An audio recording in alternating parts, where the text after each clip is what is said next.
नमस्कार दोस्तों, मैं रेखा अपने YouTube चैनल भक्ति ज्ञान सागर में आप सभी महिलाओं का स्वागत करती हूँ। और आज हम सुनेंगे तीसरा अध्याय यानी कि कार्तिक महात्म्य का तीसरा अध्याय। इससे पहले 2 अध्याय मैंने अपने चैनल पे अपलोड करके रखे हैं। आप चाहे तो मेरे चैनल पे जाके उसे देख सकते हैं। और अगर आप मेरे चैनल पर नए हैं तो आप मेरे चैनल को सब्सक्राइब करके बेल आइकन का बटन जरूर दबाएं, इससे आगे आने वाले सभी व्रत त्योहार के नोटिफिकेशन आप तक आ सके। तो चलिए शुरू करते हैं। कार्तिक महात्म्य का तीसरा अध्याय। सत्यभामा बोली, हे भगवान, आप काल स्वरूप है और काल के संपूर्ण भाग समान है, और तब फिर कार्तिक मास की क्या श्रेष्ठ है। हे देव, सब तिथियों में एकादशी और सब महीनों में कार्तिक का महीना ही आपको प्रिय है।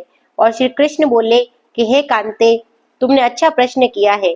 एकाग्रचित होकर बेन के पुत्र पृथु और महर्षि नारद का संवाद सुनो। जिसे पहले पृथु ने नारद से पूछा, तब नारद जी ने कार्तिक मास की श्रेष्ठता कही।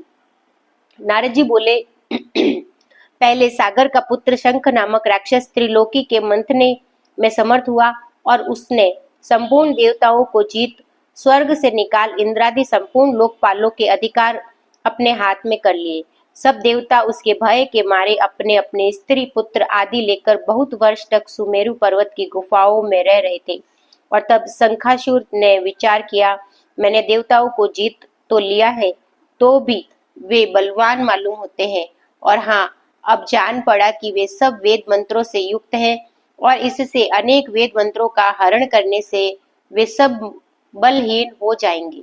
ऐसा विचार कर वह असुर विष्णु भगवान की नींद से ग्रस्त देख स्वयंभू ब्रह्मा जी के लोक में जाकर वहां से वेदों को निकालकर चलने को तत्पर हुआ। तब वे उसके भय के मारे यज्ञ के मंत्र और बीजों समेत जल में प्रवेश कर गए।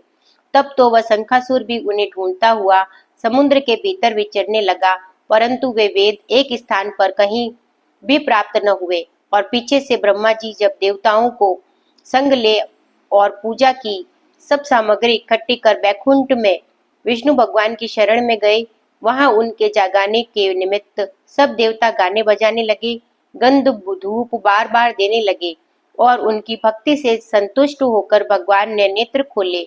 तब सब देवताओं ने विष्णु भगवान के दर्शन किए और षोडशोपचार से पूजा करके दंडवत पृथ्वी पर गिर पड़े। तब तो माधव भगवान उनसे कहने लगे कि हे देवगण, मैं तुम्हारे भजन कीर्तन आदि कार्यों से प्रसन्न हुआ हूँ। आप लोग मनोकामना में पूर्ण करूंगा। और आश्विन पक्ष की एकादशी से देव उठनी एकादशी तक पहर भर रात्रि रहे, तब से जो मनुष्य तुम्हारी तरह भजन और कीर्तन करेंगे, वे मुझे प्रसन्न कर मुझे प्राप्त होंगे। शंकासुर, जिन वेदों को हर लाया है वे जल में स्थित है, और उन्हें मैं शंकासुर को मार कर लाऊंगा। अब से बीज मंत्र समेत सब वेद प्रतिवर्ष कार्तिक के महीने में सदा जल में निवास करेंगे। और मत्स्य रूप धारण कर मैं जल में जाता हूँ, और तुम संपूर्ण मुनियों को लेकर संग आओ। इस लोक में जो अच्छे मनुष्य प्रातः काल स्नान करते हैं, और वे निश्चय ही अक्षत स्नान के फल को प्राप्त होते हैं।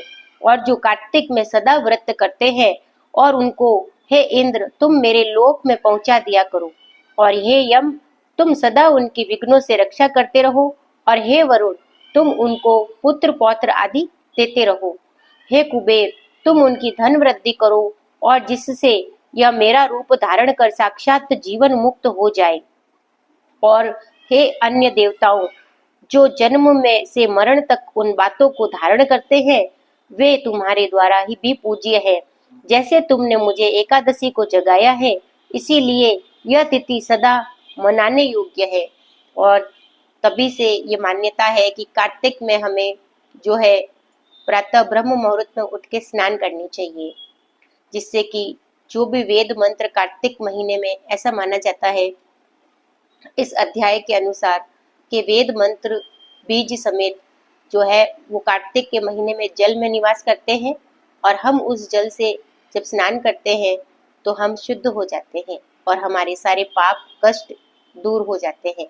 तो ये थी दोस्तों तीसरे अध्याय की कथा, और इसी के साथ हम अगले वीडियो में चौथा अध्याय वाचन करेंगे।